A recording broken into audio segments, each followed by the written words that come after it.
स्वारगेट बस स्थानकात तरुणीवर अत्याचार करणारा दत्तात्रय गाडे याला शिरूर तालुक्यातील एका गावातून पुणे पोलिसांनी बेड्या ठोकलेल्या आहेत। रात्री 2च्या सुमारास आरोपीला पुणे पोलिसांनी ताब्यात घेतल्याची माहिती समोर आली आहे। स्थानिक गावकरी आणि स्वारगेट पोलीस स्टेशनच्या पथकाने रात्री 2 वाजता कारवाई केल्याची माहिती समोर आली आहे। बुधवारी सकाळी दत्तात्रय गाडे हा त्याच्या गावातच होता। सकाळी त्यानं कीर्तन ऐकलं आणि पोलीस आपल्या शोधात असल्याची माहिती मिळताच दत्ता गाडे फरार झाला। तब्बल 70 तासांनी आरोपीला अटक करण्यात पोलिसांना यश आले। गुणाडगावच्या शिवारातून आरोपीच्या मुसक्या वळल्या आहेत।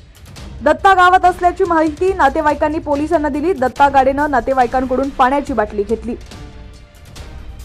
माझी मोठी चूक झाली आहे, मला सरेंडर करायचंय असं सांगून तिथून निघून गेला, पण नातेवाईकांनी पोलिसांना त्याची टिप दिली। डॉग स्क्वॉड तिथं आलं। पोलिसांना त्याचा बदललेला शर्ट सापडला। त्याचा वास श्वानाला दिला। त्या आधारे डॉग स्क्वॉडनं पुढील रस्ता पोलिसांना दाखवला। दत्ता गाडे नातेवाईकांच्या घराच्या परिसरात असलेल्या बेबी कॅनॉलमध्ये झोपून राहिला। पोलिसांनी ओळख पटताच त्याला ताब्यात घेतलं। दत्ता गाडे ताब्यात आल्यानंतर पोलिसांनी लगेचच पुण्याकडे कूच केली। स्वारगेट पोलीस ठाण्याच्या विशेष तपास पथकानं दत्ता गाडेला ताब्यात घेतलेला आहे। दरम्यान रात्री 2 वाजता त्याला पुण्यात आलं। 3 वाजता त्याची वैद्यकीय तपासणी करण्यात आली। आता त्याला कोर्टात हजर करण्यात येणार आहे।